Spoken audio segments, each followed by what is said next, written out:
iniciar aqui. Então, primeiramente, boa tarde para vocês, né? Para quem não me conhece, meu nome é Clarissa. Eu sou aluna do mestrado acadêmico em Física Aplicada da UFRJ. Eu vou apresentar para vocês o meu plano de trabalho, intitulado como Caracterizações óticas de células solares de banda intermediária, orientado pelo professor Maurício.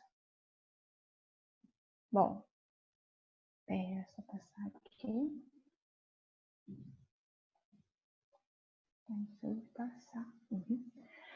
Eu dividi uma introdução do assunto, o objetivo geral e específico do trabalho, os aspectos teóricos, isso inclui células solares, definição, né? A eficiência, bandas intermediárias, materiais e métodos, onde eu vou abordar as técnicas, o material crescido que eu estou estudando e as técnicas que vão ser feitas para caracterizar esses materiais, alguns resultados parciais, as perspectivas do trabalho e um cronograma. Bom, eu vou falar um pouquinho sobre a preocupação em relação ao quadro climático mundial, né? Concentrações de dióxido de carbono em milhões de toneladas são despejados, na verdade, por ano na atmosfera, assim como outros gases tóxicos também, como metano, óxido nitroso, entre outros. Esse gráfico aqui, na figura 1, ele mostra uma avaliação da United States Energy Information Agency das emissões de CO2 no mundo entre os anos de 2010, a 2040. Esse panorama ele foi feito após países prometerem implementações para que tenha-se um controle maior sobre as emissões desses gases, ao longo dos anos. A meta inicial era manter a média do aumento da temperatura global, abaixo de 2 graus Celsius. Porém, estudos continuados sendo feitos afirmam que, ao longo dos próximos anos, haverá um aumento adicional da temperatura de 3 graus a 4 graus. Ou seja, essa meta está ameaçada, né? Isso iria, então, desestabilizar a produção, por exemplo, de alimentos no planeta como um todo, né? Porque causaria alterações com esse aumento da temperatura nos padrões de chuvas e redução na produtividade do setor primário, na maior parte das culturas, né? Então, com isso, esse acordo desses países foram feitos no Acordo de Paris, né? Onde eles se reuniram. E aí, aqui no gráfico, eu mostro faixas de países que prometeram essa implementação, né? Os Estados Unidos, 5 milhões, prometeram só a emissão em 5 milhões. Aqui eu mostro a Europa. O Japão tenta prometer um valor, né? Uma faixa fina, mas assim, de 100 milhões. É a Índia, a China, respectivamente, e esse gráfico maior é no restante do mundo, né? Então, diante desse quadro, a atenção tem sido voltada, para alternativas, como energias limpas e renováveis, assim como a biomassa, a eólica e a solar, por exemplo, as quais essas energias vêm se destacando por serem energias abundantes, no planeta, abundantes em suas fontes e têm um potencial alto também, o que permite a sua aplicação ser mais eficiente. Então, espera-se que nos próximos anos esses investimentos em energias renováveis cresçam, a ponto de torná-las mais competitivas, comparadas a energias provenientes de combustíveis fósseis. E precisamos, para isso, de incentivos governamentais e privados. Então, qual o objetivo? Diante desse quadro, justifica-se a importância de se estudar, e encontrar meios onde a gente possa diminuir a emissão desses gases tóxicos, substituindo por energias mais limpas. Então, esse trabalho ele estuda novas formas de aumentar essa eficiência, especificamente na geração de energia solar. Como, estudando propriedades ópticas e caracterização em células solares com bandas intermediárias em material semicondutor. Para esse trabalho, em material semicondutor 3,5. O objetivo específico, então, que eu vou propor fazer é investigar a qualidade óptica de estruturas, de materiais 3,5, que melhor influencia na eficiência de uma célula solar de banda intermediária. Agora eu vou abordar um pouco os aspectos teóricos, né? Então, como eu falei da célula solar, o que seria uma célula solar? São dispositivos, né, semicondutores ou fotodiodos capazes de converter radiação solar em eletricidade, através do efeito fotovoltaico, né, que se dá quando a luz solar incide sobre esses dispositivos, sendo que os fótons de energias maiores são absorvidos pelo material e cedem sua energia a elétrons. É feita de um material semicondutor, a célula solar, e sua base de funcionamento é a junção PN. A junção PN ela é formada por dois materiais com portadores majoritários de cargas opostas. Uma do tipo P, que são os buracos, e outra do tipo N, que são os elétrons. Quando colocados em contato, temos um excesso de cargas negativas no lado N e um excesso de cargas positivas no lado P. Com esse contato, elétrons se difundem para o lado P e buracos se difundem para o lado N, originando íons de carga positiva no semicondutor tipo N e íons de carga negativa no semicondutor tipo P. Essa difusão de cargas de um lado para o outro produz uma região de cargas ionizadas, né? Doadoras no lado N e aceitadoras no lado P. Essa região a gente chama de zona de depressão, né? Como eu mostro aqui nessa faixa, que é a minha zona de depressão, ou camada de depressão, tá? Ela cria um campo elétrico oposto à difusão e empurra os buracos de volta para o lado P e os elétrons de volta para o lado N, através de uma corrente que a gente chama corrente de deriva, que, por sua vez, se opõe à corrente de difusão. No regime de equilíbrio, as correntes de difusão e de deriva se anulam, tanto para os elétrons quanto para os buracos, de modo que a corrente total também anula, tá? Agora, quando é incidido luz, esse regime ele sai do equilíbrio. Elétrons presentes na banda de valência absorvem energia, né, dos fótons e são excitados para a banda de condução, criando assim um par elétron-buraco. Ou seja, né, eu incidi luz, promovi um par elétron-buraco, veja que os elétrons, aí nessa figura 3 eu mostro isso, né?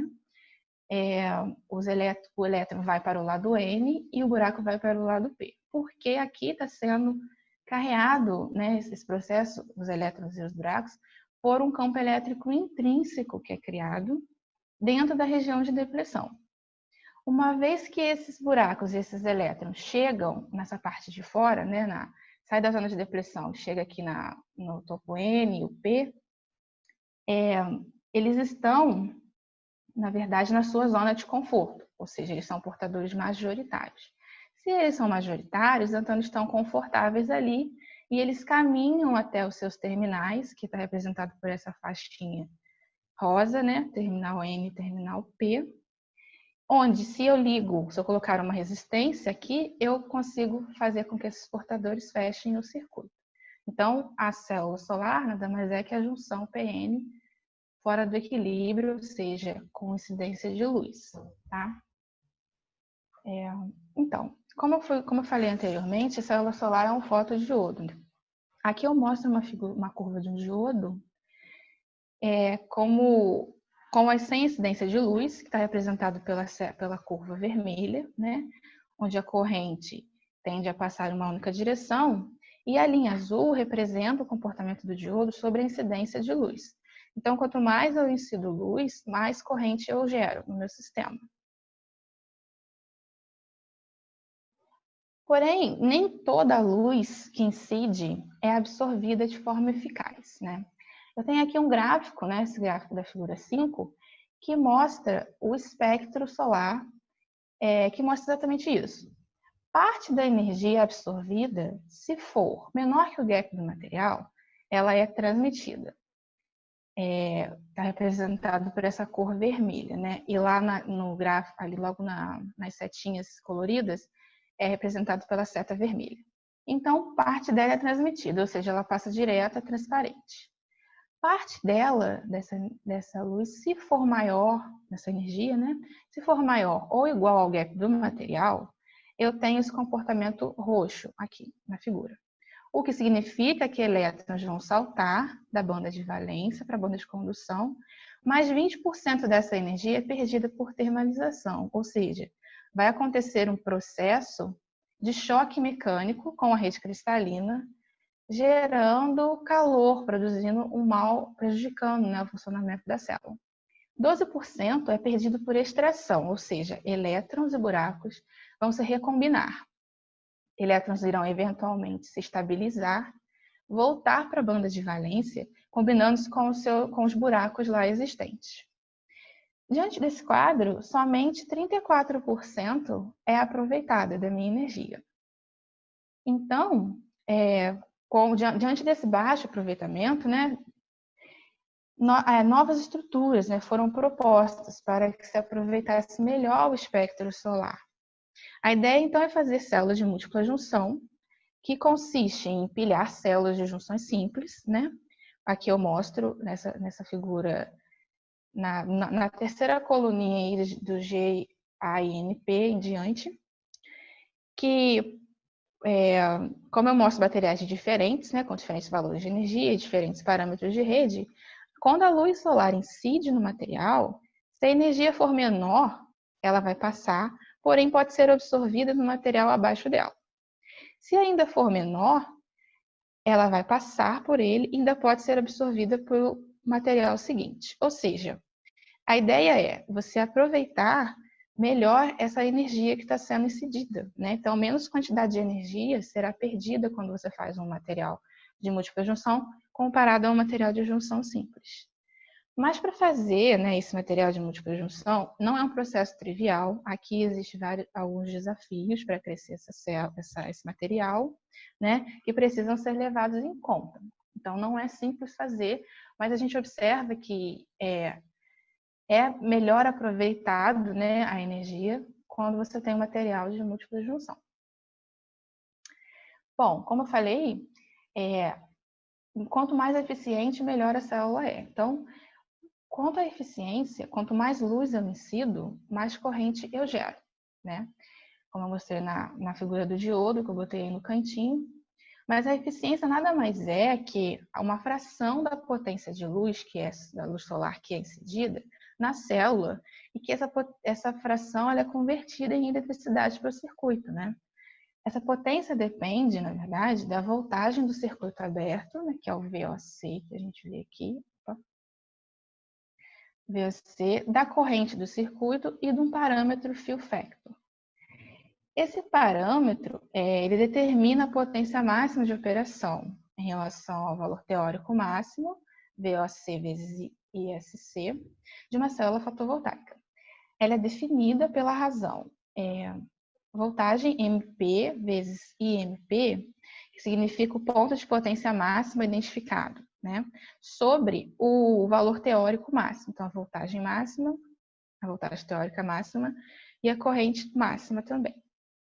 Então, esses valores, como diz ali, VOC, ISC e o fill factor, são parâmetros determinados, né, a partir da curva corrente-tensão, tá? Então, com isso, o que eu tenho tirado dessa informação é eu conseguir chegar mais próximo possível, minha eficiência, chegar mais próximo possível da eficiência teórica. Então, eu defino a eficiência como sendo a razão, né, entre esses três parâmetros, a corrente, a tensão máxima, vezes esse parâmetro fill factor, sobre a potência da luz incidente, potência da luz solar incidente. Está representado aqui na equação 1. Tá? Para que eu consiga, né, então, uma boa eficiência na minha célula, é feita uma célula de múltipla junção, como eu disse antes, introduzindo uma banda intermediária. Na figura 8, aí eu mostro um esquema, né, simplificado de uma IBSC, aqui, que consiste em um material que serve como banda intermediária, tá, entre os dois semicondutores convencionais tipo P e tipo N. E o objetivo é reduzir a perda, por exemplo, por transmissão, né, que é o que eu mostrei da outra vez, no outro slide, aproveitando melhor os fótons, né, e com energias mais baixas que o gap do material. Então, o material responsável, né, para a banda intermediária trará uma banda de estados dentro do gap entre a banda de valência e a banda de condução, como é mostrado aqui na figura 9, né? Uma parcela de fótons com energias menores que o gap são também absorvidas e levam os elétrons da banda de valência para a banda intermediária, absorvendo um fóton. E da banda intermediária para a banda de condução, também absorvendo um fóton. Além do mecanismo comum, né, de absorção, que é da banda de valência para a banda intermediária, que está representada por essa seta azul. Tá? Então, uma das maneiras de produzir uma banda intermediária dentro do gap de energia do material é através de pontos quânticos. Tá? Então, o que quer dizer isso? Os pontos quânticos, né? Eles são estruturas auto-organizadas, tá? De acordo com a tensão no material, com propriedades de confinamento em 3D, confinamento de elétron em 3D, quanto à altura, a largura e a profundidade. As dimensões dos pontos quânticos dependem da condição de crescimento, né? Então, ele pode variar de 4 a 20 nanômetros, como, por exemplo, pontos quânticos considerados altos, grandes, né? São provenientes de um maior tempo de deposição dos pontos. Então, se você cresce um ponto, você tem um aumento no tempo de deposição, pode ter crescimentos de pontos quânticos mais altos.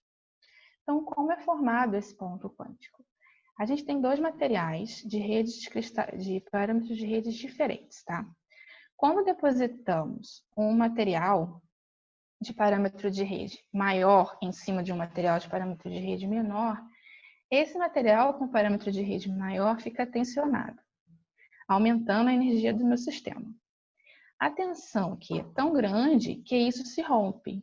E aí, então, a camada fica tentando se reorganizar, né, tentando se adaptar, gerando ilhas, né, com um material que não conseguiu se adaptar, a fim de diminuir essa tensão grande gerada, né. A gente tem a primeira camada, que tem parâmetro de rede um pouco mais baixo, chamado de wetting layer, e logo acima, crescidos pontos quânticos. Aqui eu vou mostrar um GIF que mostra exatamente o que eu falei ali. Né? Eu tenho uma camada... Só um minutinho. Eu tenho uma camada com parâmetro de rede mais baixo, menor, e em cima uma camada com parâmetro de rede maior.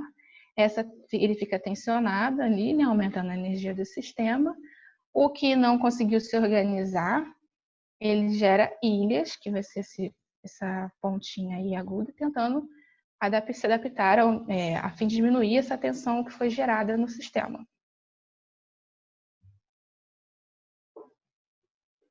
Ok, então agora eu vou mostrar a realização experimental disso, né, com os materiais e os métodos utilizados no experimento. Então, foram utilizados crescidos, né, 4 amostras, baseadas em materiais semicondutores 3 e 5. Então, sobre o substrato foi crescida uma camada buffer de GaS de 200 nanômetros. E uma camada, logo em seguida, de INGAP de 350 nanômetros e em seguida pontos quânticos de NaS, né, cobertos com uma cap layer de GaS sobre esses pontos quânticos, ou QDs, né, ou dots. Para as 4 amostras, que eu mostro ali em cima, A, B, C e D, esse ciclo aconteceu 5 vezes, na verdade, sendo recobertas 4 vezes com a cap layer, né, a camada de recobrimento, e a quinta camada, e a quarta vez com uma cap layer, e a última camada, na verdade, com a cap layer descoberta, ou seja, não foi coberta com a cap layer, né? Isso eu mostro aqui na figura 10, tá? Como foi crescida essa célula. Na figura 11, eu mostro uma amostra, né? Onde foi friccionada ela, e a gente aproveita, geralmente, a parte central dessa amostra para poder fazer as medidas. Então, um dos métodos, né, de crescimento para obter a amostra é pelo crescimento epitaxial, né? Ou seja, camada por camada, levando em conta essa concordância dos parâmetros de rede e gaps de energia também do material. Então, aqui eu tenho uma figura do reator. Esse reator a gente tem um similar na PUC, né, que é onde é crescido o material. E então, em relação a parâmetros de rede que eu tenho que levar em conta, eu mostro nesse diagrama. Esse diagrama, então, ele representa para mim o casamento dos parâmetros de rede, contendo seus respectivos gaps, tá? Que está aqui nessa coluna, que mostra os valores de gap, aqui os comprimentos de onda, e aqui no eixo X é o parâmetro de rede, tá? Os materiais abordados nesse trabalho são GAS, onde é feita uma liga de GAP e INP, formando o INGAP casado com o GAS, tá? Olhando nesse diagrama, ele tem esse parâmetro de rede aqui, né, em torno de 5,6 a 5,7, vamos botar aqui 5,65 mais ou menos, e os pontos de NAS depositados em cima da estrutura, formando o ponto quântico, né, que tem um parâmetro de rede um pouco maior, entre 6 e 6,1. Os pontos quânticos foram crescidos dessa maneira que eu mostro na figura 14, né, através do método Stransky-Krastanov. O primeiro passo mostra um novo material que ficará tensionado aqui no início, seguindo o parâmetro de rede do material abaixo dele. Essa tensão atingirá um máximo e as camadas irão relaxar, formando ilhas, né, ou camadas de pontos quânticos. No terceiro passo, eu cresço uma camada de recobrimento, tá? Cap layer a mesma temperatura. No quarto passo, é uma barreira de engap que eu cresço sobre essa camada de cap layer, crescida a uma temperatura maior que a temperatura do ponto quântico. E aí, por fim, a última camada, ela não é recobrida pela cap layer de GAS. Então, ela se comporta dessa forma. E a direção do crescimento é de baixo para cima, de acordo com essa seta que eu mostro aqui. Bom, com isso, né, para caracterizar essas amostras, foram utilizados os seguintes métodos. O método da PL e o método da microscopia de força atômica, que é a AFM. A PL é uma técnica, né, de análise óptica não destrutiva e é uma das maneiras mais rápidas e efetivas de fornecer informações da estrutura de bandas e níveis eletrônicos. Além disso, pode ser usada também para identificar características como níveis de impureza, defeitos no crescimento, né? Eu vou apresentar mais ou menos o esquema que é feito, né? Aqui a gente tem um laser, né? Onde o feixe laser é o laser verde de 532 nanômetros, que é o que a gente usa. O feixe passa por um chopper, onde se seleciona a frequência incidente, tá? E é incidido perpendicularmente sobre a amostra através de lentes, espelhos, né? Lentes e filtros também, se precisar. Com isso, esse feixe incide perpendicularmente na minha amostra. E o sinal de fotoluminescência, aqui ele interage, né, na verdade, interage com a amostra, e o sinal de fotoluminescência é emitido pela amostra direcionado para o monocromador, do qual esse sinal passa, né, por uma rede de difração que decompõe em suas componentes fundamentais. Então, o monocromador varre o espectro, deixando passar um sinal luminoso correspondente para cada comprimento de onda ali. A intensidade de sinal de cada componente é medida por meio de um detetor de germânio, né? E a leitura é realizada por um lock-in, que amplifica e sincroniza, né, com a frequência do chopper, transmitindo ao computador, que salva esses dados, né, através de um software específico que a gente tem. Ok. Agora, outra técnica abordada é o AFM. Tá? O AFM ele nos dá informação quanto à superfície do material, tamanho, quantidade dos QDs, né, dos dots, em escalas nanométricas. Isso é específico para a nossa pesquisa, né? Ele também tem outras funções, mas para a nossa ele age dessa forma. Então, o esquema aqui é feito da seguinte maneira. Temos um braço, ou cantilever, onde é fixada uma agulha, ou ponta, que a gente fala. Quando essa agulha se aproxima da amostra, é feita uma varredura na direção XY, que é o que foi utilizado. Ao longo dessa varredura, a haste sofre deflexões, né? Por causa da interação atômica que ocorre entre a ponta e a superfície da amostra. E aí, desviando esse laser que incide desviando o laser que incide. E então, essa deflexão é causada pelas forças que acontecem aqui, que são as forças de atração ou repulsão entre a agulha e a superfície durante essa varredura. O laser é detectado por um fotodetector, né, para um controle que é manuseado por nós mesmos no computador. Então, aqui o computador também serve como esse controle. E no computador, ele salva esses dados provenientes da varredura. Tá? Aqui eu tenho uma imagem da FM utilizado que eu pude acompanhar, né, lá no Estudo de Física da PUC mesmo. Então, vou mostrar para vocês alguns resultados provenientes desse estudo e que ainda vão continuar acontecendo, né, devido às novas propostas que estão aparecendo para mim, para eu poder fazer. Aqui eu apresento, então, a tabela novamente, né, das minhas amostras de calibração. E aqui é o gráfico das curvas do espectro da PL, referentes a essas amostras. Elas foram medidas a temperatura ambiente, com laser de potência fixa em 80 miliwatts. Dentre os picos, o pico mais intenso se deu para a amostra A, onde apresentou o menor tempo de crescimento, ou seja, de 1,5 segundos. Então, na verdade, aqui, quando a gente vê o pico, a energia se deu em 1,3 eletronvolts, mais ou menos, o que se distancia um pouco da energia teórica ideal que eu quero encontrar, que está representada por essa linha cinza, né, que é 1,24 para a banda intermediária. Então, para os resultados do FM, eu apresentei 4 histogramas referentes às alturas dos pontos de cada amostra. Para os tempos de 1,5 e 2 segundos, percebe-se que houve uma pequena variação na densidade aqui, mas continuou na mesma ordem de grandeza, tá? O volume dos dots aumentou e o raio médio também. Aqui o volume é de 3,17, aumentou para 6,77. O raio médio de 17 para 28,37 nanômetros. Na amostra C, aumentou-se o tempo para 2,4, né?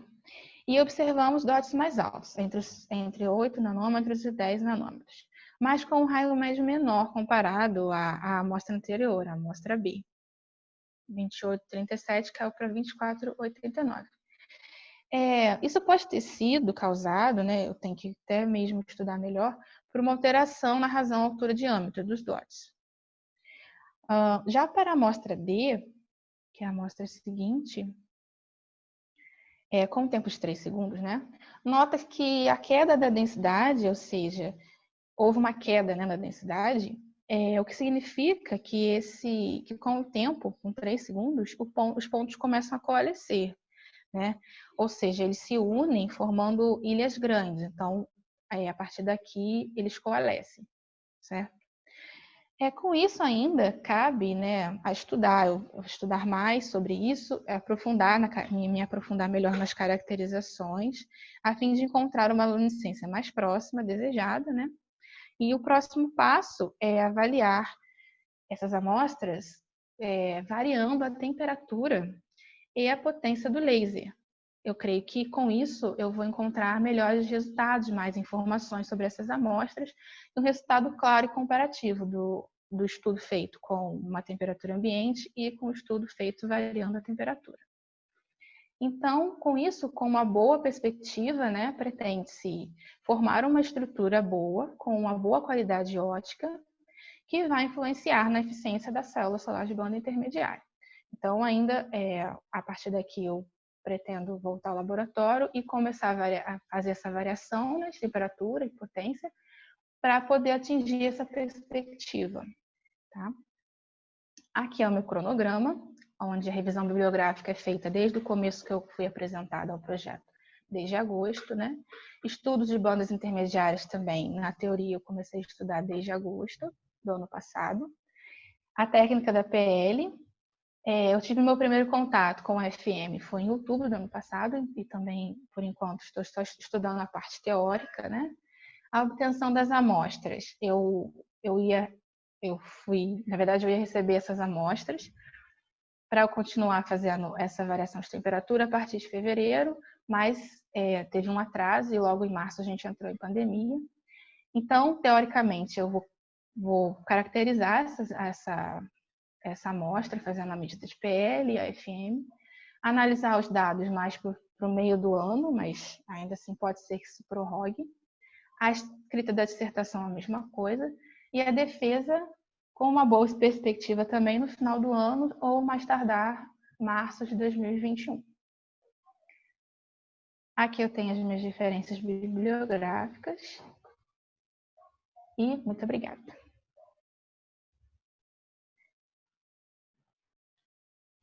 Deu 31 minutos, é isso? 31 minutos. Vem cá, alguém sabe alguma coisa do Roberto? Não, né? Não. A última vez que eu falei com ele foi... Ele tinha me falado que é a hora do almoço das filhas dele. Elas o quê? Eu não vi. É a hora de almoço das filhas dele, antes delas pegarem as aulas de tarde. Aí ele tem que ficar com elas e não consegue vir. Pô, gente, aí a gente podia talvez tentar deixar outro horário, né? De repente as duas ele poderia. Se uma pessoa recorrentemente não pode nesse horário... Mas tem que ver se a Patrícia ela possa, né? Porque 2 horas... Patrícia está nem aí para Patrícia, eu quero saber do Roberto. A Patrícia participou muito. Então, espera, Patrícia. Patrícia. Não, pô. mas na verdade a gente deveria saber qual que é o melhor horário pro Roberto, né? Porque talvez 2, talvez seja a hora de colocar as crianças para dormir ou arrumar alguma coisa, né? Talvez também não seja. Eu não sei como é que tá o horário de escola delas, né? A distância. Isso é homeschooling, não? Então, acho que além disso ele tá dando aula para elas também. Mas eu não sei se ele fica junto com elas ou se ele põe elas na frente do computador e elas se viram, né? Porque elas são muito novinhas. Ele tem uma pequenininha, né? Deve ficar junto. Em geral, nessa idade, eles precisam de muito suporte dos pais.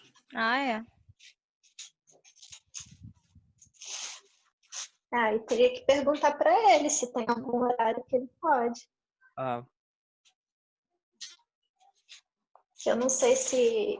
Eu acho que a esposa dele trabalha com coisa de saúde, né? De pesquisa em saúde. Eu não sei se ela está tendo que trabalhar fora, né? Não sei se ele está sozinho com elas. A gente pode ver que horário a Patrícia, até que hora ela fica, né? Ela pode participar e depois ver com o Roberto. Pois é. Sugerir para ela, né? E aí pergunta para ele se ele pode.